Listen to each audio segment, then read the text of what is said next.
Boker Tov, on commence, il est déjà tard.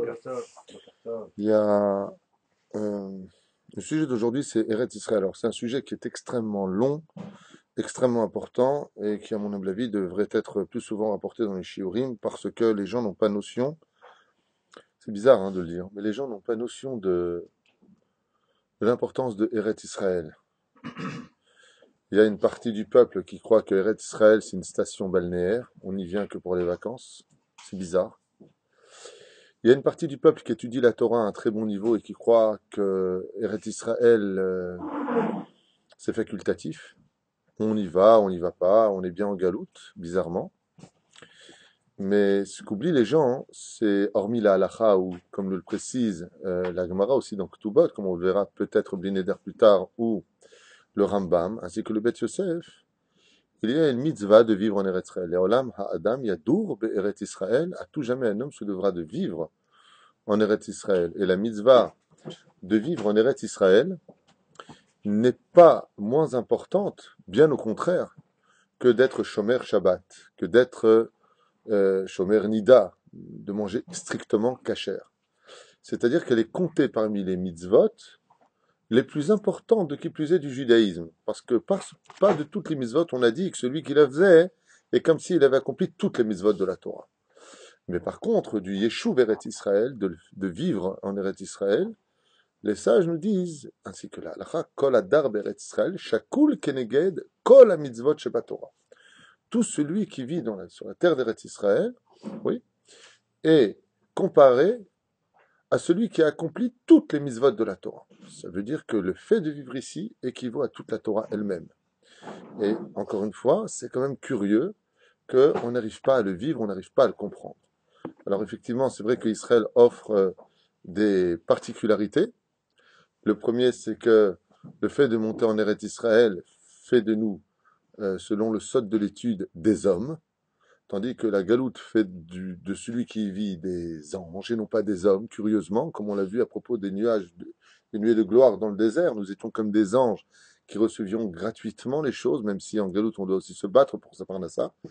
Mais il faut savoir, comme le disent les sages, que chaque pays sur terre a un tikkun, une réparation. Il y a des pays pour lesquels ça va être l'hypocrisie, l'autre le meurtre, l'autre la morale, l'autre la déchéance morale à réparer, et ainsi de suite. Chaque pays a son tikkun, de Kitsour. Eretz Israël, lui, son tikkun, c'est la parnassa. Alors d'ailleurs, la Gemara nous dit quelque chose de bizarre. Shlosha matanot natan akadosh baruch hu la'adam. 3 cadeaux Dieu a donné à l'homme, la Torah, Eretz Israël et le Olam Haba. La Torah, Eretz Israël et le monde futur. Et tout de suite après, on nous dit, mais pour 3 choses, l'homme devra peiner. C'est pour les 3 choses que je viens de vous dire. Eretz Israël, la Torah et, bien entendu, le monde futur.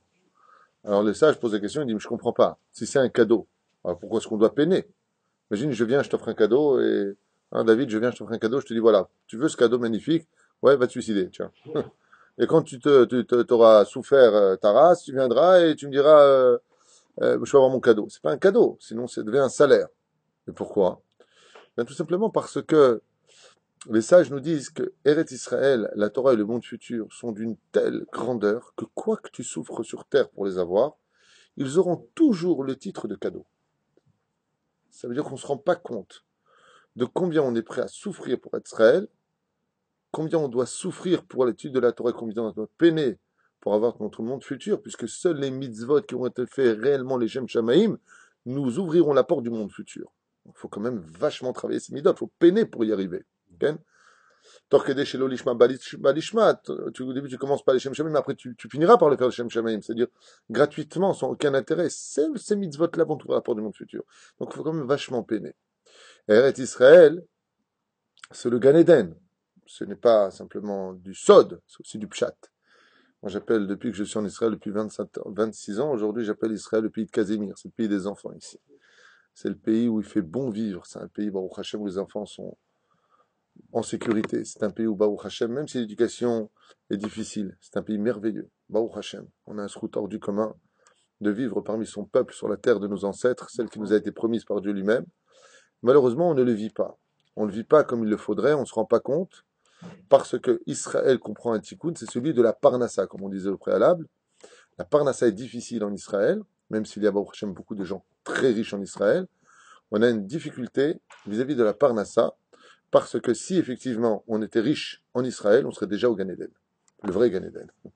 Hein, si tu n'as pas au moins un petit peu de difficulté, déjà que tu vis sur la terre, tu as eu un mérite que ni Rashi ni même Moshe Rabbeinu n'a eu. Hein, premièrement. En plus, il fait Baruch Hashem tout le temps très beau. Ensuite, tu vis parmi ton peuple. C'est quand même extraordinaire de vivre parmi son peuple. Un peuple cosmopolite venu de 2000 ans de galoute, et tu te retrouves avec un peuple, des cultures différentes, des kippotes différentes, des opinions différentes, des rabbanim, nachon, avec une structure et une armée, un truc de fou. C'est quelque chose qu'on ne vit pas, on ne se rend pas compte du miracle incommensurable du retour des enfants d'Israël sur la terre de Tzion. On ne se rend pas compte de ce que nous vivons, vraiment. J'insiste sur cela. Moi, j'ai pleuré la dernière fois, seul dans le bus, à cause de ça. Et ton psychiatre, donc Adam, il dit qu'il a pleuré parce qu'il a réalisé qu'il roulait dans un bus en Israël. Toi, Baruch Hashem, t'as un bon regesh. Alors on sait que Israël a une particularité, c'est la plus haute de toutes les terres du globe de la Terre. Et si on prenait par exemple une carte et qu'on y découperait toutes les mers, les océans, les ruisseaux, les lacs, et qu'on réunissait toutes les terres comme un seul unique continent, et que vous y mettriez un compas au milieu de cette terre, vous tomberiez exactement sur Israël.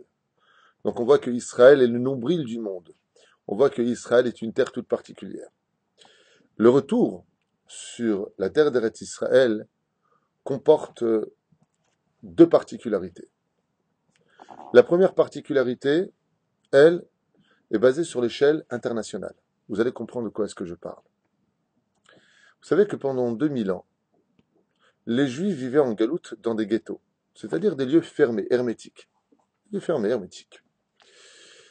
Et avec tout cela, nous avions bien entendu notre rabbi. Chacun avait son rabbin. En Tunisie, il y avait un rabbi un tel. Aux États-Unis, ils avaient un rabbi un tel. Chaque pays avait son rabbi. Et les goïms passaient bien entendu leur temps à observer Israël, car nous sommes l'aimant du monde. Nous sommes le couloir entre le monde d'en haut et le monde d'en bas, le monde de transition. C'est Goula, l'Hachem. Le remède du monde passe par les enfants d'Israël. Comme vous pouvez le constater, dès qu'il se passe un truc en Israël, ça fait la une des journaux pendant des jours, voire des semaines et peut-être des mois. Et quand on parle de manifestation chinoise, il y a 15 000 morts parce que je sais pas quoi, on n'en parle pas. D'accord? Ça n'intéresse pas grand monde, malheureusement. Eh bien, pendant des décennies, le peuple d'Israël est resté un peuple moral, de façon générale et exemplaire. Et les nations du monde se sont toujours moquées du peuple d'Israël, de ces communautés dispersées parmi les nations, parce que nous venions faire la morale aux autres, entre guillemets, pas parce qu'on voulait leur faire la morale, mais notre conduite était exemplaire pour eux, et les nations du monde avaient malgré tout un argument béton armé contre nous. Lequel? Ben, celle de nous dire tout simplement en face, vous êtes comiques vous. Vous êtes dans des petits ghettos, vous avez votre rabbin, votre petit beddin à vous, privé, oui, mais vous n'avez pas ce que nous avons. Notre challenge à nous en tant que nation sur notre terre est beaucoup plus compliqué que la vôtre. Nous avons une police, chose que vous n'avez pas. Nous avons une armée, chose que vous n'avez pas. Nous avons notre État, chose que vous n'avez pas. Nous avons notre président, chose que vous n'avez pas. Moi, le président de communauté chez les Juifs, mais pas le président de. Eh bien, le retour sur la terre d'Israël en 1948, d'ailleurs date correspondante à la naissance d'Abraham Avinu depuis la création du monde, car Abraham est né en 1948 de la création du monde, curieusement, c'est pas un cours sur la mathématique que je fais, bien sûr, c'est juste une parenthèse importante, permet enfin de pouvoir répondre après 2000 ans d'attente aux nations du monde et de leur dire en face, nous maintenant, qu'est-ce que vous dites? Qu'est-ce que vous dites au peuple d'Israël aujourd'hui? Nous avons notre État, même s'il est complètement dafouk, complètement tordu. Mais nous avons quand même notre État. Notre président, même s'il n'est pas encore caché à la méadrine. Notre armée, même si elle est composée de beaucoup de choses magnifiques et de choses très négatives. Nous avons notre police, que Dieu bénisse, Baruch Hashem, qui font un excellent travail. Nous avons quand même, Baruch Hashem, notre aéroport Ben Gurion, qui est un des plus beaux aéroports que j'ai vus dans ma vie. Nous avons des choses tellement belles en Israël, qu'aujourd'hui on peut dire aux nations du monde, et on le voit, quel peuple aurait accepté une telle humiliation de la part d'individus qui souhaitent notre mort. On laisse passer des camions de médicaments. Quand on vient pour leur rendre après des milliers de missiles reçus sur la tête, on envoie des tracts. Nous allons bombarder dans 1 heure tel endroit, veuillez dégager pour ne pas qu'il y ait de blessés ou de morts. Alors que eux nous lancent des missiles de façon aveugle, voulant détruire et toucher des civils. Et là, toutes ces réponses où nous passons pour des imbéciles, où nous passons pour des gens, entre guillemets, faibles. Moi, je compare souvent Israël au petit chaperon rouge. On est face à un loup qui se déguise en grand-mère, soi-disant inoffensive. On lui dit, pourquoi tu as des grands poils, pourquoi tu as des grands yeux, pourquoi tu as des grandes dents. Il lui répond, parce que je vais te bouffer. Et on continue à être ce petit chaperon rouge. Mais en réalité, si Dieu nous laisse dans cette situation de hipouk, c'est pour 2 raisons. La première, pour payer un tribut de nos problèmes au niveau de notre judaïsme ici, parce que tout se paye sur terre, il faut le savoir. Mais de l'autre côté, le côté hyper positif de notre situation très humiliante en Israël, c'est qu'on donne un message aux nations du monde en disant, vous voyez, maintenant, contrairement à ce que vous nous avez dit pendant 2000 ans, vous n'avez pas ce que nous avons, on verra quand vous l'aurez, comment vous vous comporterez. Eh bien, bravo, Baruch Hashem, je tire mon chapeau parce que plus patient que nous, plus gentil que nous, plus admirable que nous, il n'y a pas. Ils sont tous là en train de nous faire la morale. Et tous ces pays sont tous des voleurs, des arnaqueurs, des gens qui... Regardez ce qui s'est passé avec le Mali. Aucune information sur le nombre de milliers de morts. Non, on ne va pas en parler. On va cacher des choses. Nous n'avons pas honte de laisser les caméras rentrer et filmer. Il n'y a pas de problème. Même si je ne suis pas d'accord avec cette façon d'agir. Oui. Mais Israël est en train de prouver aux nations du monde, aujourd'hui, après 2000 ans d'attente, une réponse que tout le monde attendait. Est-ce que vous, en tant que peuple, nation sur votre terre, vous serez capable d'être aussi moraliste que d'envoyer chivote? Eh bien là, on le prouve. Même si je suis contre cette politique passive, mais on a quand même un message hyper positif et de leur dire, regardez, avec tout ça, nous reprenons sur la tête, nous attendons, nous sommes patients, on leur envoie des millions de shkalim par mois, prêts à leur construire un pays dans un peuple qui n'a jamais existé dans l'histoire. C'est la force d'Israël. J'ai souvent comparé le juif de la Galoute et le juif d'Israël à deux personnages. Il y a celui qui est dans les strapontins qui regarde le théâtre sur la scène, et il y a celui qui est l'acteur sur la scène et qui fait applaudir les autres. Celui qui est en Eretz Israël, c'est celui qui est sur la scène en train d'agir. Celui qui est en Galoute, il est spectateur de l'histoire. J'invite donc, Baruch Hashem, tout juif, à comprendre que tout comme tu as l'obligation d'être Shomer Shabbat, tu as aussi l'obligation de venir accomplir la mitzvah de Yeshuv Eretz Israël, de venir t'installer sur la terre d'Eretz Israël. Pour plusieurs raisons. La première, bien entendu, au niveau du Pshat, vivre l'histoire de ton peuple en tant qu'acteur sur la scène de la vie. La deuxième chose, parce que c'est une halakha. La troisième chose, Be'ezrat Hashem, parce qu'il n'y a pas d'âme en dehors d'Eretz Israël, comme on le verra dans Maseret Ktubot à la page 111 à Moudalef, vers le bas. On va le lire. Vechoulé, vechoulé. Le deuxième point, que je n'avais pas cité, c'est que il y a une idéologie sioniste qui est très dangereuse vis-à-vis d'Israël. C'est celle de ceux qui croient qu'on peut vivre en Israël sans Torah. Et ça fait très peur. Sur cela, les sages nous ont déjà, mis en garde. Il y a eu 2 personnages indissociables, maître et élève, qui ont eu le rôle, pour l'un, la Torah et les mitzvot, et pour l'autre, le kevush d'Eretz Israël, c'est-à-dire l'acquisition du pays d'Eretz Israël. Le premier, bien entendu, Moshe Rabbeinu, et le deuxième, Yoshua bin Nun. Donc on a 2 personnages. Et ce n'est pas gratuitement que les sages nous disent que tu sais que Moshe Rabbeinu est comparé au soleil. Shneemar, kipene Moshe kepne Chama. Le visage de Moshe était si luisant, si brillant, qu'il est comparé au soleil. Qu'est-ce que nous a apporté Moshe, on a dit? La Torah. Par contre, Yoshua bin Nun est comparé, lui, à la lune. Et on sait que la lune ne peut briller, chose que je ne comprendrai jamais, comment de la terre peut-elle refléter de la lumière. C'est un truc que j'arrive pas à comprendre, mais bon, Dieu et ses miracles. Comment on voit Yoshua bin Nun comme étant celui qui va, Baruch Hashem, un des livres les plus importants de notre Tanakh, oui, les 24 livres du Tanakh, le livre de Yoshua bin Nun, la conquête, 14 ans de conquête avec les tribus, pour vaincre les 31 rois d'Eretz Israël, ouais, eh bien, lui ne représente que la Levana, c'est-à-dire que la lune. Et de là, on sait une chose. Est-ce que le soleil peut vivre sans la lune? Oui. Elle brille, elle est indépendante. Oui, le soleil, pardon, est indépendant, il brille. La Torah, de façon absolue, peut se vivre partout. Même si, la Gemara nous a mis en garde.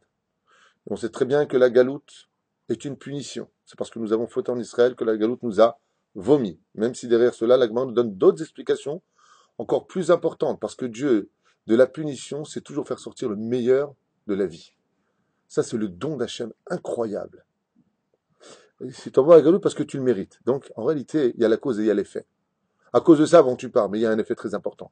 Récupérer les nitzotzot qui se trouvent parmi les nations du monde à travers les réincarnations et ce qui a été perdu dans la brisure des vases depuis la création du monde. Donc le vrai but d'Eretz Israël parmi les nations du monde, c'est de récupérer nos convertis, de les ramener sur la terre d'Eretz Israël, mais c'est un sujet pour lui-même. Mais de l'autre côté, il ne faut pas oublier qu'à cause d'Avodazara, Gilou Yarayot, Shfrut Damim, ainsi de suite, et Shmitat Haaretz, nous dit la Gemara. Oui, donc il y a ces quatre notions-là qui sont très connues, on va les traduire, Avodazara, l'idolâtrie, l'inceste et le meurtre, oui, et le nom de respect de la terre, de la chair de Retzrel, la Shemitah. Donc la terre nous a vomi, comme c'est marqué, Taki arrête cette yoshvel, la terre te vomira, c'est Chaz Shalom, tu fais pas un Torah Mizot, parce que c'est une terre, le Rav Kook disait que la terre d'Eretz Israël est une terre qui a un libre arbitre beaucoup plus prononcé que toutes les autres terres. Beaucoup plus. C'est pas marqué que c'est Dieu qui te vomira de la terre, c'est la terre qui te vomit. C'est incroyable. Taki arrête. Parce que la terre décide de se marier avec celle qu'elle veut sur elle. Elle le sonde. Par les pieds, elle le sonde. Elle arrive à comprendre qui est le personnage qui est sur elle. C'est pour cela que si Yoshua bin Nun, lui représente la lune, par contre, la lune, elle, ne peut pas vivre sans le soleil. Une lune sur laquelle ne reflète pas les rayons du soleil, l'émanence du soleil, elle est toute sa vie éteinte. Ce qui fait que Eretz Israël, si on n'y vient pas avec l'amour de la Torah, c'est-à-dire pour y vivre la Torah, comme c'est marqué à propos de Moshe Rabbeinu, quand il supplie dans Paracha de Vaïtranan, de rentrer en Eretz Israël, Rashi intervient tout de suite, il dit hey, c'est pas pour profiter des fruits d'Eretz Israël, pas pour aller à l'hôtel à Eilat, hein. Pas du tout, c'est pas un touriste, Moshe. Oui, comme c'est marqué à propos des Meraglim, la tour est à, ils sont venus comme la tour, Taour c'est le mot taillard, touriste. Un touriste en Israël, c'est pas très bon. Il vient t'installer en Israël. Alors de ce fait, alors on vient nous dire ici que si Yoshua bin Nun représente la conquête d'Eretz Israël, mais qu'il n'est que la lune, fais attention quand tu montes en Israël pour y vivre comme un homme qui viendrait y vivre sans Torah. Parce que tout comme la lune n'a pas de signification s'il n'y a pas de soleil qui brille dessus, Eretz Israël sans Torah n'a aucune signification. Aucune signification. Et c'est pour ça que curieusement, quand on aura des comptes à rendre selon la Gemara, aussi bien dans Maseret Shabbat à la page 31 ou Maseret Sanhedrin à la page Zayin Amoud Bet, on ne va pas te demander si tu as vécu en Eretz Israël. Tu auras des comptes à rendre pour cela, ça vous pouvez en être certain. Un juif de Galout aura des comptes à rendre sur le pourquoi il n'est pas monté en Israël. La Malwa est à l'Eretz Israël. Donc il y a des lois pour ça, trois conditions à chercher une Kala, et puis la Torah chez son Rav, la Parnassa, on pourrait quitter Eretz Israël pour cela. Aval, si les gens connaissaient vraiment la vraie valeur de ce pays merveilleux dans lequel nous vivons, pour tout l'or du monde, on laisserait tomber l'argent pour venir en Eretz Israël. Et sachez que dans Chesed l'Abraham, de Ravi Abraham Azoulay, là-bas il rappelle, donc le grand-père du Chida Akadosh, là-bas il rappelle que les juifs de Galout sont restés uniquement en Galout pour l'argent, parce que Eretz Israël s'acquiert avec la souffrance, et les problèmes financiers sont nombreux ici. Alors, sans plus tarder, nous allons commencer donc le shiur maintenant, puisque ce que je vous ai dit maintenant n'était qu'une petite parenthèse de notre histoire. Il y a marqué d'abord et avant tout que le fait d'accomplir les mitzvot de la Torah, 80% à peu près des mitzvot, des 613 mitzvot qui nous sont donnés par la Torah, sont dépendants de la terre d'Eretz Israël. Beth Amikdash, la Shemitah, il n'y a pas de Shemitah en Chutz Laaretz. Donc venir s'y installer pour y pratiquer la Torah, pour vivre sa Torah, pour pouvoir, Be'ezrat Hashem, se concrétiser en tant que juif sur cette terre. Je vais faire une parenthèse et la sortir maintenant, cette Gemara, puisque je pense qu'il est très important pour nous de la lire. Alors, très brièvement, je prends la Gemara avec moi. C'est Maseret Ketubot à la page 110 et 111. Je voudrais vous lire quelques petits paragraphe, quelques petites phrases de la Gemara sur l'importance que la Torah orale a donnée au Yeshuv d'Eretz Israël, si ça vous intéresse. Ça vous intéresse? Oui. Bon, Oui, oui, tant mieux. Alors, bon Irebéach. À propos de la Gemara, on nous parle ici d'un couple marié. Voilà ce qu'on nous dit. Tanoura Banan. D'abord, en tout, il y a marqué en haut ici, dans la page donc 110 Amoud Bet, de Ktubot, Hakol Ma'alim l'Eretz Israël, Ve'en Hakol Mutzim. On fait tout monter en Eretz Israël, on ne fait rien d'intéressant en Eretz Israël. Pourquoi? Je vais vous dire quelque chose, une petite parenthèse midrashique comme ça, sur cette phrase de la Gemara qui n'a rien à voir avec ce que veut dire la Gemara ici, ceci étant dit. Mais Eretz Israël, c'est une terre qui est en haut. Ma'alim l'Ikdusha ve'lo yordim. Dans Megillah, on fait monter dans la Kedusha, on ne fait pas descendre. Quand on monte en Eretz Israël, étant donné que ce que tu apportes, tu l'apportes en Eretz Israël, tu l'apportes en Eretz Israël. Mais quand tu le redescends, tu fais un issur. Même de prendre un caillou d'Eretz Israël, l'emmener en Galout, c'est l'autre. Il ne faut pas le faire. Il nous dit ici, Tanou Rabbanan, ou Omer, la halot, veille Omeret, lo la halot. Alors on parle du couple. Ils vivent en Galout. La Gemara nous dit, le mari a dit, je veux faire m'aller en Eretz Israël. Et elle a dit, non, je suis bien au Canada, à Hong Kong, ou à New York, en France, peu importe. La Gemara nous dit, dans ce cas-là, Kofi nota halot. Le Beddin oblige cette femme à suivre son mari parce qu'il y a Eretz Israël. Veimla, Tetse Beloktuba. Et si maintenant elle ne veut pas monter, c'est un truc de fou, mais elle divorce. Et elle sort sans la somme qui est marquée dans l'Oktuba, c'est-à-dire elle sort sans rien. Sigma. Chose de bizarre, vous vous rendez compte de quoi est-ce qu'on parle, le Shlom Bait. Il veut monter, elle ne veut pas monter, goodbye Giveret. Hi omeret la halot. Maintenant c'est le contraire. Elle veut monter en Eretz Israël et lui ne veut pas monter en Israël. D'accord? Le Bedin oblige l'homme de suivre sa femme dans ce cas-là. Et si elle ne veut pas, veimla, yotse beiten ktuba. Eh bien qu'il s'en aille, qu'il donne le guet et qu'il lui donne la somme de la ktuba. Un truc de fou. Ça veut dire que la Aliyah en Eretz Israël va décider même au niveau du couple et de la somme inscrite sur la ktuba, qui doit faire quoi et quoi doit faire qui. Et on voit que ici Eretz Israël donc a une primauté importante vis-à-vis de cette situation. Shelo yatzet kofim oto, shelo yatzet veimla yotzim veiten ktuba. Et dans tous les sens, c'est pareil. La Gemara nous dit, toujours pareil, Leolam Adam Yadour, Leolam Yadour Adam Beret Israël, Afilu Be'ir Shiruba Ovda Vodazara, Ovde Kochavim, Val Yadour Bechul, Afilu Be'ir Shiruba Israël. Alors c'est incroyable ce que je vais vous lire. La Gemara nous dit, mieux vaut vivre en Eretz Israël parmi des gens qui font de la Avodazara que de vivre en Galou dans une ville où il n'y a que Israël, c'est-à-dire Israël, les gens religieux. Mieux vaut vivre dans une ville en Israël, parmi des gens qui vont pratiquer de l'idolâtrie, que de vivre dans une ville où il y a une majorité d'Israélites. Quoi? Alors, cette halakha n'a pas été. Enfin, est-ce que c'est une halakha? Le Rambam le rapporte. Ça n'a pas été mis en application quand beaucoup de Juifs sont sortis de Babylone pour reconstruire les. C'est là qu'est le paradoxe incroyable de l'histoire. C'est que c'est souvent des gens qui étudient la Torah qui ratent le coche d'Eretz Israël. Comme si que le Yetzer Hara, il a mis la Torah comme étant un appât assez important pour cacher une mitzvah qui est en rapport avec toute la Torah. C'est très bizarre, ça faut leur poser à eux. Même Ezra et Nehemia se sont hyper étonnés de cette histoire. Quand ils ont dit, donc après le retour de Perse, l'histoire de Purim, quand même, ils sont montés avec 40 000. Les sages n'oublient pas de mettre ces 40 000 Shovavim, quoi. C'est pas 40 000 religieux. Les religieux sont restés là-bas, et tu vois, on a notre Beddin, Napoléon nous a fait notre Beddin, on a une structure, on a des écoles juives. Ils sont restés là-bas, et ce sont 40 000 brigands qui sont montés en Eretz Israël pour construire le pays d'Eretz Israël. C'est incroyable. Comme les choses se font, ils ne sont pas montés stable, ils sont montés avec tout le côté profane de leur personne. Donc c'est bizarre de dire que moi j'avais donné un jour une explication il y a une quinzaine d'années par rapport à ça. J'ai dit, c'est souvent celui qui est le plus dans l'obscurité qui peut percevoir une lumière quand elle est loin.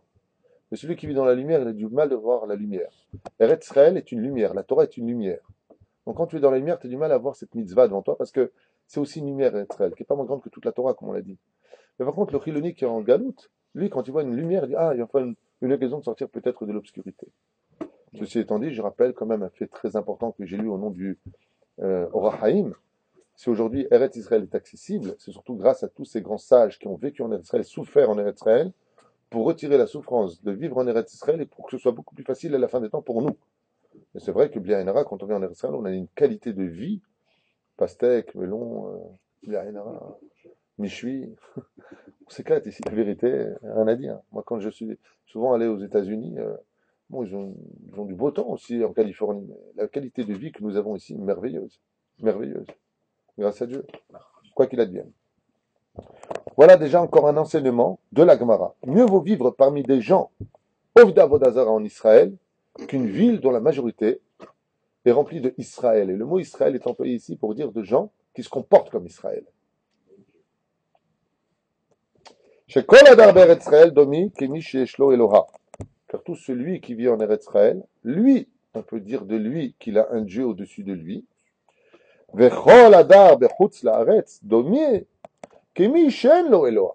Et tout celui qui vit en dehors de la galoute, c'est-à-dire en dehors d'Eretz Israël, pardon, lui est considéré comme si qu'il n'avait pas de Dieu au-dessus de lui. Alors de quoi est-ce que l'on parle ici réellement parlant? Un peu compliqué cette histoire.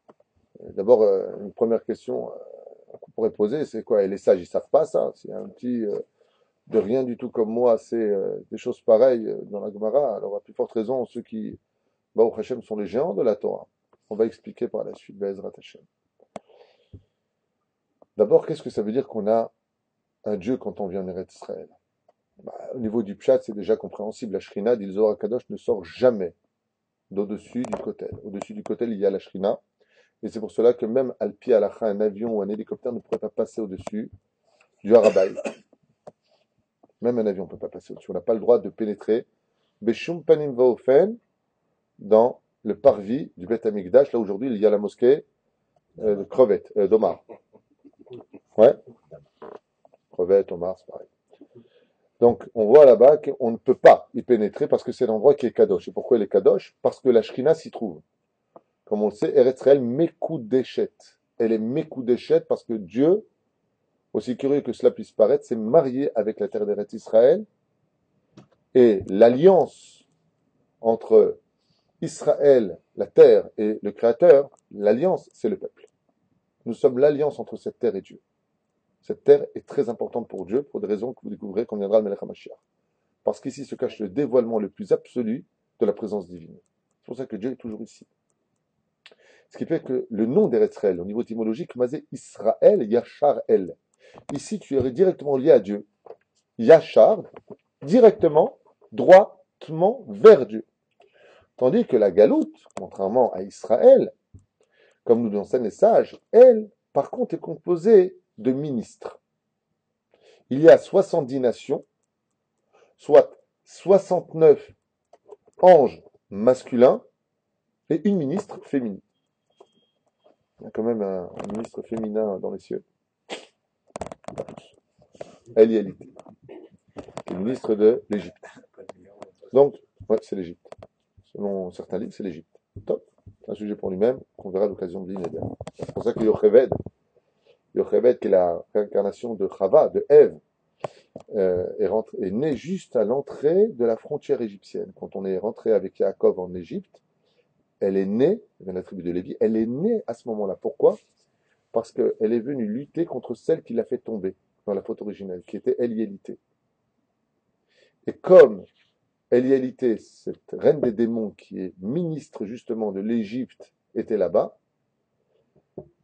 pendant combien de temps Amram, son mari, s'est séparé d'elle? 130 ans. D'accord? Pardon, je me suis trompé. Combien? Adam Arishon, c'est ça que je voulais dire. s'est séparé de Chava 130 ans. Elle va accoucher Moshe à quel âge? 130 ans. Parce que Moshe, n'étant que Evel en réincarnation, s'est levé dans la vie pour lutter contre celle qui l'a fait tuer par Caïn dans l'histoire des réincarnations. C'est un sujet que je jette à toute vitesse, une petite parenthèse qui n'a rien avec le chiot, mais pour vous dire combien rien n'est sans rien dans l'histoire. Et c'est pour cela que Moshe Rabbeinu va finir par tuer et faire descendre Mitzraïm, Met al Sephatayam, non pas Mitzrim, les Égyptiens sont morts sur le rivage, mais Mitzraïm, l'ange de l'Égypte, est tombé des cieux par le travail en collaboration entre Moshe Rabbeinu et Gabriel dans les cieux pour faire tomber justement et venger l'histoire de la faute originelle, d'où le don de la Torah par la suite. Bien. Ce qui fait que quand on vient en galoute, ben, il y a un ange. Et cet ange-là est ministre de son pays. En France, quand vous y vivez, il y a l'ange ministre de la France. Il va s'appeler certainement aujourd'hui Mohamed. D'accord? Il s'appelle Christian et il est plus chez lui là-bas. D'accord? Donc, cet ange-là, lui dirige son pays. Ce qui fait que quand tu pries en galoute, ta prière passe par celui qui en est responsable. Donc, tu passes par un intermédiaire. Vous avez remarqué que dans toutes les religions qui existent, il y a toujours un intermédiaire. Chez les bouddhistes, tu as Bouddha. Dans l'islam, tu as Mohamed. Chez les chrétiens, tu as JC. D'accord? Et ainsi de suite. Dans toutes les religions. Chez nous, c'est Baruch Ata Hashem. Il n'y a pas de Baruch Ata par Moshe. Non. Moshe était un grand prophète. Mais on passe directement à Hashem. Ce qui fait que celui qui vient en galoute, c'est comme si il faisait Avodazara. Mazavodazara, tu passes par un étranger pour t'adresser à Dieu. Vous comprenez la situation? Peu importe, c'est un état de fait sur le terrain. C'est pour cela que la Gemara continue en disant que le roi David, alors qu'il était poursuivi par Avshalom, et qu'il a eu peur du Chidul Hashem, parce que le fils du roi David, Avshalom, voulant le tuer, qu'est-ce qu'il a fait? Pour ne pas que les enfants d'Israël disent que, mais il est où Dieu pour sauver le roi David? Le roi David a commis un grave péché. Et la Gemara nous dit qu'est-ce qu'a fait le roi David? Ben, il est sorti d'Eretz Israël. Vers Béassé. Et il a fait un interdit de la Torah, puisque tout celui qui sort d'Eretz Israël pour aller en galoute est comme si il faisait Avodazara. Pour justifier que si Chaz Shalom Avshalom aurait réussi à tuer le roi David, eh bien, les Israélites vivant en Israël disent ben c'est normal qu'il est mort, il a fait une grave faute, laquelle il a quitté Eretz Israël. Il aurait fait un semblant d'Avodazara. Pour dire de quoi est-ce que nous parlons. Je fais d'autres. Si ça vous intéresse, on continue sur la Gemara pour l'instant. Après, on replongera dans notre étude par rapport à ce que nous avions commencé. C'est-à-dire, on prendrait le risque de tomber dans notre Torah, de vivre ici avec des gens c'est une excellente question. On prendrait le risque de. Très bien. Alors, il faut savoir une chose. Quand on monte en Eretz Israël, la Gdusha est si importante ici que on ne peut que tomber. Par exemple, si tu reviens sur le livre de Yeshua bin Nun, d'accord, après avoir reçu la Torah, par Sinaï, super, très important, il enverra deux Meraglim, Kalev et Pinchas. Ces deux Meraglim, ces deux espions qu'on retrouvera dans le livre de Yeshua bin Nun, arrivent en Eretz Israël. Pinchas est le Kohen Gadol, et Kalev ben Yefouné, le second de Yeshua bin Nun. On ne parle pas de petits personnages. Chez qui ils atterrissent? Rachav Azona. Rachav, la prostituée. Ce qui fait que quand tu arrives en Eretz Israël, il se passe quelque chose d'incroyable. Rabbi Zera a étudié toute sa Torah en Babylonie. Quand il est arrivé en Eretz Israël, il a jeûné pendant 100 jours pour oublier ce qu'il avait appris en Galoute. Parce que ce que je vais vous dire est choquant. Je sais que c'est choquant. Et ça ne va pas plaire à beaucoup de monde, mais j'en ai absolument rien à faire, avec tout le respect que je leur dois. Mais il y a une Torah de Galoute et il y a une Torah d'Israël. Excusez-moi pour ce que je vais dire. Même au niveau des cours, quand tu entends les cours en France, ça n'a pas le même impact que les cours en Eretz Israël. Je pense que toute personne qui a vécu en Israël, qui a étudié la Torah ici, qui va là-bas, aux États-Unis ou partout ailleurs, il y a des bons Chidushim et de grands Talmidei Chachamim. C'est pas ce que je suis en train de dire. Il n'y a pas des nazes en Galoute, je ne dis pas ça. Mais c'est pas la même Torah. La Torah d'Eretz Israël, d'ailleurs, on le voit au niveau Pashtani, c'est notre langue. Bar Mitzvah ici, quand l'enfant lit la Torah, qu'est-ce qu'il y a? C'est pas extraordinaire. C'est un Israélien qui comprend son langage. En France, quand il fait la paracha, waouh, t'as vu, il a fait la paracha. Baruch Hashem. Non, mais c'est vrai. Même si Baruch Hashem, grâce à Dieu, ça a beaucoup évolué et que je donne beaucoup de mérite à tous ces juifs qui restent dans la Torah en Galoute. Mais Eretz Israël, c'est un endroit où il y a une renaissance de l'âme. Plus exactement, c'est un endroit où tu viens récupérer ton âme, comme on va le voir ici. Donc, étant donné que tu fais ta en Eretz Israël, selon Rabbi Yochanan, on pardonne toutes tes fautes. Donc tu es comme si tu venais de renaître dans l'histoire. Parce qu'il y a trois personnes à qui on pardonne les fautes sur terre. Celui qui passe sous la choupa qui se marie, celui qui se convertit, on oublie son passé puisqu'il plonge dans le mikvé à l'image d'un fœtus qui ressortira sa tête du ventre de sa mère qui maintenant la Shekhinah et Abraham Avinu. D'accord? Il n'a plus de rapport avec la famille précédente qu'il a mise au monde. Et il y a celui qui fait ça aller en Eretz Israël. Et un enfant, quand il vient de naître, ben, il n'est pas dans de beaux draps. Il naît des fois avec de l'urine, il naît des fois avec des choses que vous avez compris. Hein, pas entrer dans les détails. Eretz Israël, c'est un endroit qui te fait renaître. Donc, pour revenir en Eretz Israël, toi qui te croyais dans les hauteurs des petits nuages de Galoute, tu redescends très bas parce que tu as les pieds sur terre. En d'autres termes, ce que je veux te dire, c'est un enseignement de la Gemara qui dit que le seul endroit où on trouvera réellement du Yetzirara sur terre, c'est Eretz Israël. Pour une simple et bonne raison, c'est que c'est le seul endroit où il y a vraiment de la Gdusha ici. Donc, comme il y a une grande Gdusha ici, il y a une grande Toum'a ici. Et que le vrai combat contre le Yetzirara, il se passe ici. À tel point que les sages viennent nous dire quelque chose de très dangereux si on comprend mal. Les mitzvot que nous faisons en Galoute, nous les accomplissons pour deux raisons. La première, c'est parce que d'abord on a un salaire par rapport à cette mitzvah qui va être faite, mais surtout pour une raison plus importante. Ne pas oublier de les faire jusqu'à ce que tu reviennes en Eretz Israël. Ce que je veux dire, c'est très très vulgaire. Attention, bouchez-vous les oreilles. Ça veut dire, en d'autres termes, que le fait d'accomplir réellement les mitzvot en Galoute, c'est pour ne pas oublier de les accomplir quand tu reviendras sur la terre d'Eretz Israël. C'est de l'entraînement. C'est dur à entendre. Très dur à entendre. Pour pas que, imagine qu'après 2000 ans, on fait rien et puis on arrive, on dit, ah, t'as vu, il a des cornes sur la tête. C'est quoi une corne? Filine. Bien sûr que la Torah, on a dit qu'elle se vit partout. Le soleil peut vivre sans la lune. Partout, tu peux vivre ta Torah. Mais l'harmonie entre le soleil et la lune fait la perfection du calendrier juif. Et le calendrier juif, la Naomi, était placé ici en Eretz Israël. Le Beddin se trouvait ici. On dit aussi qu'une mitzvah en Eretz Israël est comptée double par rapport à une mitzvah faite en haut de Eretz. Je n'ai jamais lu ça. Mais par contre, ce que j'ai lu, c'est le contraire. J'ai lu qu'une avéra qui est faite, un péché qui est fait en galoute, engendrera un seul tikkun. Mais par contre, si tu l'as fait en Israël, cette même avéra, tu paieras d'Abel. Et si tu l'as fait à Yerushalayim, tu paieras 3 fois ce tikkun. Parce que plus tu t'approches du trône divin, plus tu t'approches d'Hachem, et plus l'insulte de ta avéra est grande. C'est honteux de fauter devant le roi. Quelqu'un, excusez-moi pour le mot employé, va uriner dans le jardin du roi, ce qui n'est pas poli. Le roi le voit, il dit, oh, qu'est-ce qu'il fait là-bas dans le jardin? Moi, à la limite, il arrose des plantes. C'est en galoute. Il vient maintenant dans le palais du roi et il urine. Là, on commence à lui dire, nous, tu n'as pas honte. En plus, dans le palais du roi, bah alors s'il rentre dans la chambre du roi, comme dire Hachverosh avec Aman, moi, t'es venu carrément dans ma chambre, sur mon lit, pour prendre Esther. Là, quand tu vas à Yerushalayim, fais très attention de te tenir à carreau. Pourquoi? Parce que là, tu es vraiment en face du roi des rois. Donc, fais très attention. C'est ce que j'ai lu. Je n'ai pas dit comme toi, tu l'as lu par rapport à ça. Donc, Rabbi Eliezer Omer, qu'est-ce qu'il dit? Kol adar beretz Israël, sharouy belo avon. Waouh. Alors, par contre, ce que je dis, là, ça fait très peur. Rabbi Eliezer, il dit, tout celui qui vit en Eretz Israël vit sans faute. Alors, ça veut dire quoi? Il vit sans faute. Vous allez comprendre. Sharouy belo avon. Qu'est-ce que veut dire le mot avon ici? Parce que le mot faute en français, erreur, faute, péché, comme vous voulez, il y a plusieurs mots pour le dire en hébreu. Mais chaque mot, par contre, correspond à un niveau différent. Il y a le mot het, qui veut dire faute. Il y a le mot avon, qui veut dire faute. Il y a le mot pécha, qui veut dire faute. Donc, il faudrait peut-être s'y retrouver. Fauter, rater sa cible, en d'autres termes, vient nous dire que la personne, elle a fait une faute. Shogeg. Avon, c'est méside. Pécha, c'est criminel. En d'autres termes, j'avais très faim. J'ai vu un restaurant cachère, un restaurant qui n'était pas cachère.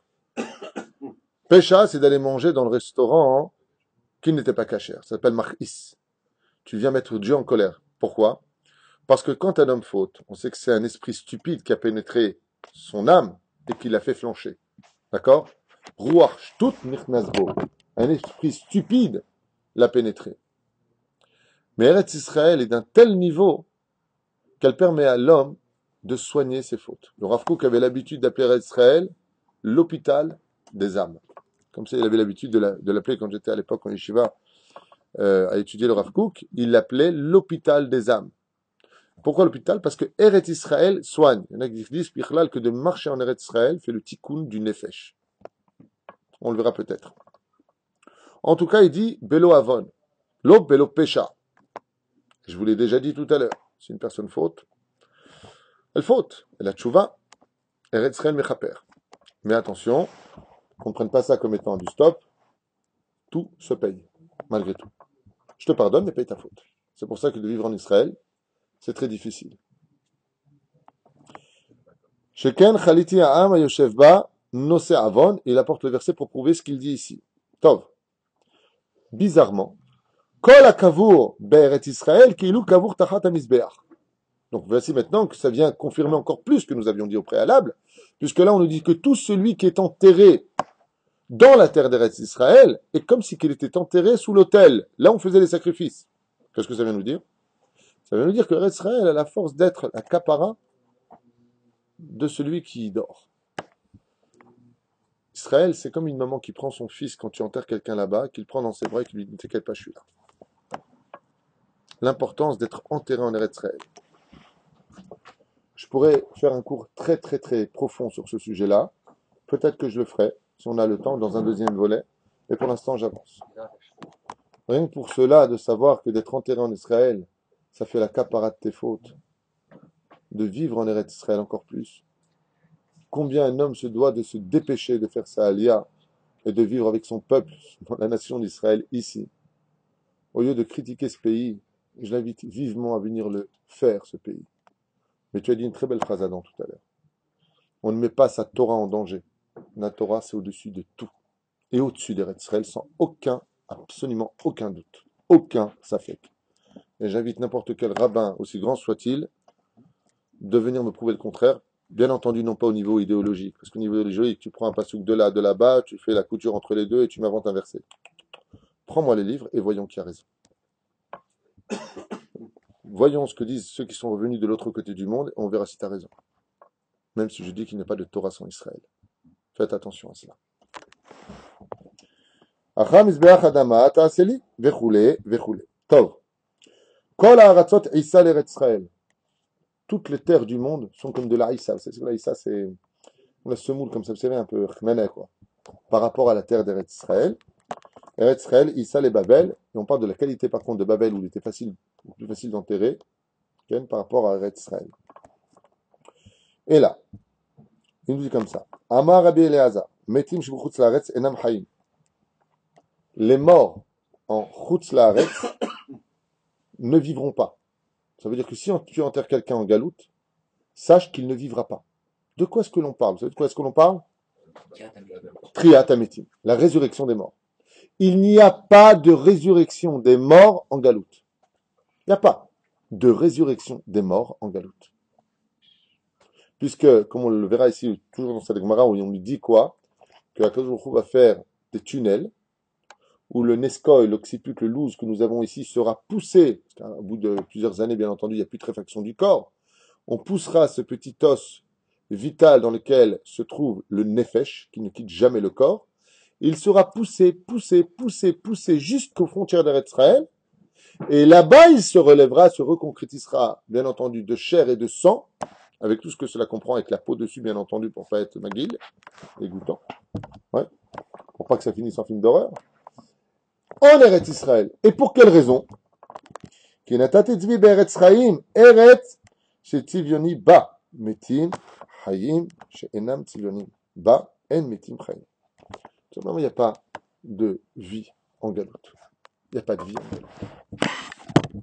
Souvent comparé, je trouve, si je peux me permettre le mot, je trouve que toutes les galoutes du monde entier, partout où j'ai été, même faire mes séminaires, bon, j'ai beaucoup bougé, aussi bien en Guadeloupe, le Canada, les États-Unis, New York, je trouve qu'on vit dans un monde de théâtre. Je trouve qu'on vit dans un monde artificiel et très hypocrite. Dans le Rav Kook avait l'habitude de dire, on ne lit pas américain, il dit Amreka, le peuple vide, le peuple de l'illusion, comme c'est appelé souvent le Rav Kook les États-Unis.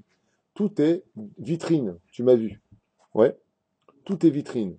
Même les clochards qui sont... J'étais à Los Angeles, on est parti à downtown. Et je dis, Baruch Hashem, à Los Angeles, je vois pas beaucoup de pauvres, quoi. Et la personne à qui j'étais me dit, bon, ferme ton carreau, on va rouler un petit peu. On est parti derrière downtown. C'est pas une blague, hein. Pendant des kilomètres et des kilomètres qui n'en finissaient pas, les, les clochards étaient entassés les uns sur les autres, des paniers de prise unique. Et il me dit, sache que après 6 heures ici, il n'y a plus personne. Plus personne, parce que les pauvres vont faire toutes les poubelles. Et quand j'ai vu ça de mes propres yeux, je suis tombé en arrière, mais c'est pas possible. Vous savez, les pauvres sont cachés, c'est que l'illusion, c'est, voilà, tu m'as vu, Hollywood Boulevard, tu m'as vu. Et toute la caloute est comme ça. On se dispute pour des choses, où est-ce qu'on va aller en vacances, quel hôtel on va prendre. Très superficiel. Très superficiel.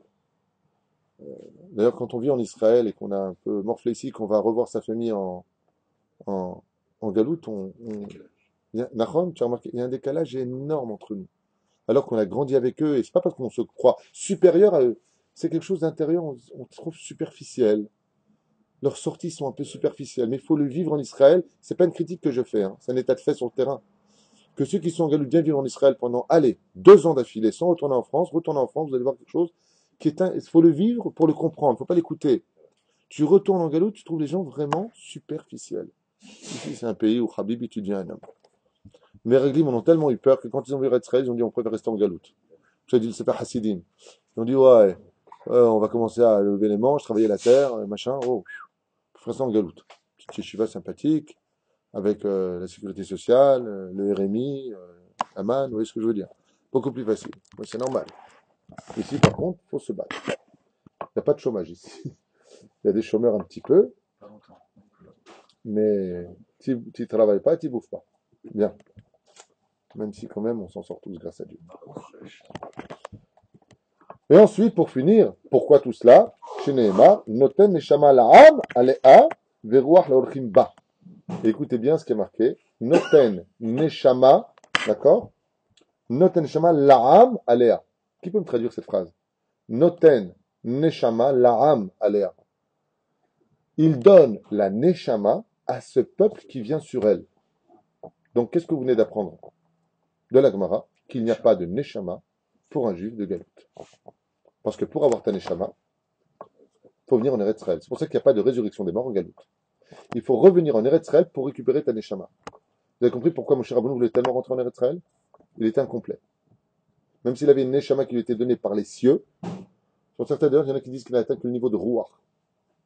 Certains d'ailleurs. Quoi qu'il advienne, Moshe Rabbeinu voulait récupérer l'essentiel de la dernière porte qui lui manquait, 49e porte qu'il avait atteint, 50e porte qui était en Eretz Israël. Il voulait rentrer en Eretz Israël pour y pénétrer. Alors tout à l'heure, oui. Tout à l'heure, on parlait du Nefesh, pas de la Neshama. Il y a 3 niveaux d'âme, Nefesh, Ruach, Neshama. Nefesh et Ruach, tu peux les trouver, c'est un juif de Galoute. Mais Neshama, c'est impossible. Sache-le. Il n'y a pas que la Gemara qui l'enseigne, les livres qui le disent. On verra si on aura le temps, Bezrat Hashem, de les ouvrir. Comme c'est marqué,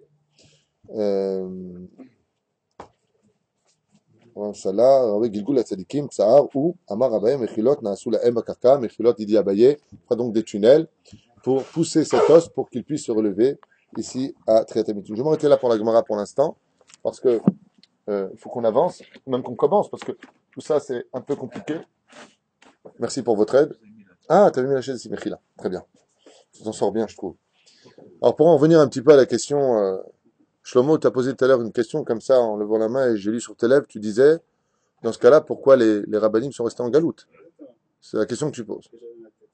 Donc si moi je suis en train de vous dire tout ça et que les grands rabbinim font des grandes barbes, vous voyez, sont restés là-bas, c'est une énorme question. Prenons par exemple le saint et vénéré Rabbi de Lubavitch, Zecher Sadik Kadosh Ibracha, que son mérite nous protège. Amen. Prenons le Chafetz Chaim Alav Shalom, prenons Rabbi Moshe Feinstein, prenons Rabbeinu, Rabbi Nachman Mibreslev, Zecher Sadik Kadosh Ibracha, Zchuto Tagen Aleinu. Prenons les plus grands de ce monde qui se trouvent au Maroc, les plus grands de ce monde qui se trouvent en Tunisie, les plus grands de ce monde qui se trouvent en Algérie. En Algérie, il y en a aussi? Je ne savais pas. À Oran, à côté de Houtan.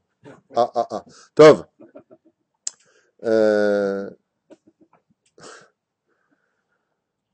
Pour cela, je voudrais, avec votre permission, vous donner une métaphore. Vous savez qu'on répond souvent dans la Torah par des métaphores. Cette métaphore-là est significative.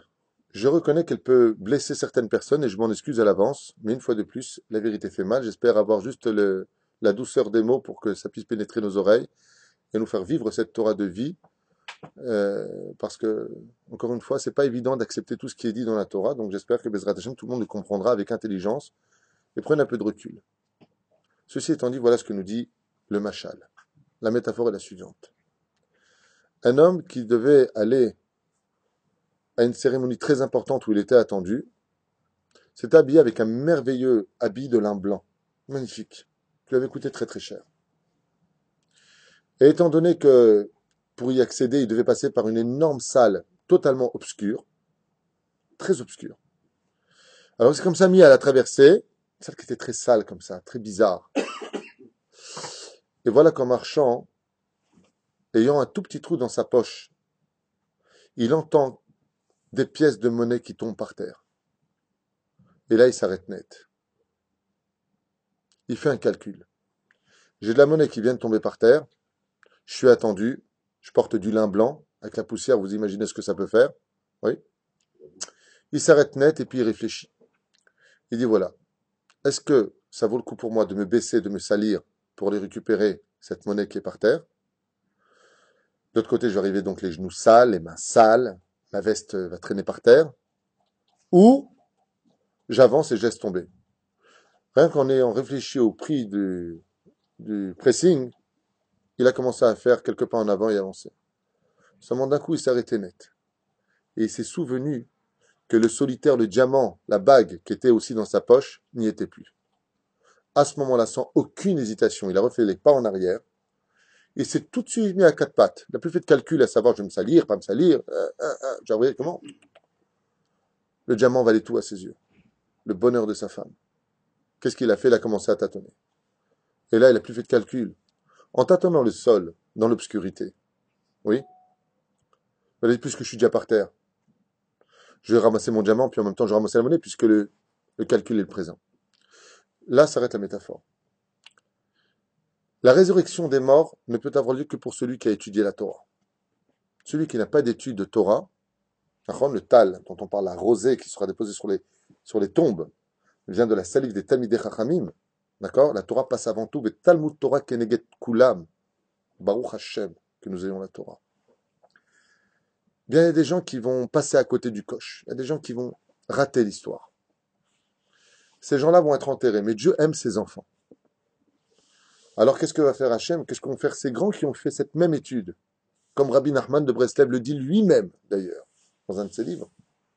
Eh bien, ils vont rester, excusez-moi pour la phrase péjorative, mais elle est tellement vraie pour ceux qui étudient la Torah à un bon niveau.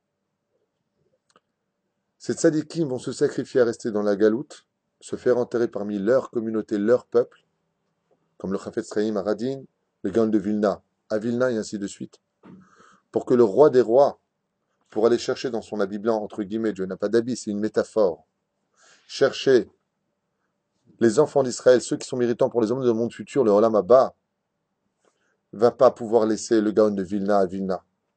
Et le Gaon de Vilna, quand il sera là-bas pour Triat Hametim, dira, puisque tu es venu jusqu'en galoute, dans l'obscurité, que tu t'es sali ici pour venir me prendre, me pousser jusqu'en Eretz Israël, prends aussi les pièces de monnaie qui ne méritent pas de venir en Eretz Israël pour Triat Hametim. Pareil pour New York, le rabbi de Lubavitch, pourquoi il est resté là-bas? Viens de faire enterrer en Eretz Israël. Pour exactement la même chose. Pour que quand Dieu viendra ramasser le diamant qui s'y trouve, il prenne en même temps ceux qui autour n'avaient pas un digne de diamant mais de cailloux, même si c'était dur à entendre. Quelqu'un qui n'étudie pas la Torah, Kavataitim la Torah, Malasod. Donc bien entendu, il a d'autres mitzvot, il a d'autres. Chaque juif est rempli de Torah comme le rimon, on dit la grenade est remplie de grains. D'accord. Je ne dis pas non, je parle pour critiquer une personne. Que d'abord moi je m'arrange avant de parler des autres. Mais il n'empêche que c'est une réalité sur le fait. Pas tout le monde a Triat Hametim. Pas tout le monde aura le sroud de se relever. T'as pas de Torah, t'as pas soutenu la Torah comme Zulun et Sachar. Chabal Khalazman. Oui? Je ne vais pas rentrer dans tous ces détails-là. Donc c'est quand même pour répondre à ta question. C'est pas que les grands ne voulaient pas monter en Eretz Israël. De l'autre côté, on a un paradoxe un petit peu bizarroïde, je dirais. Pourquoi? Parce que d'un côté, qu'est-ce qu'on te dit? Tu ne peux pas quitter ta communauté de Galout si tu reprends la Torah pour monter en Eretz Israël. Ouais. Et quand tu vas voir ceux qui sont en Galout pour monter, leur dire de monter en Eretz Israël, tu dis, oui, il y a le Rav qui est là. En fin de compte, le Rav attend la communauté, et la communauté reste en Galout parce qu'il y a le Rav. Donc, si je pouvais donner un petit conseil à ces rabbins, Baruch Hashem, de Galout, c'est de leur dire, puisque vous devez rester parce que vous faites grandir des âmes juives là où ils sont, profitez-en pour les faire monter, pour qu'il n'y ait plus personne chez vous, pour monter vous-même en Eretz Israël. Mais arrêtez d'être le chat qui court après sa queue, quoi. Je veux dire, c'est pas possible. On peut pas passer sa vie à attendre que les uns et les autres montent. D'accord? Mais oh,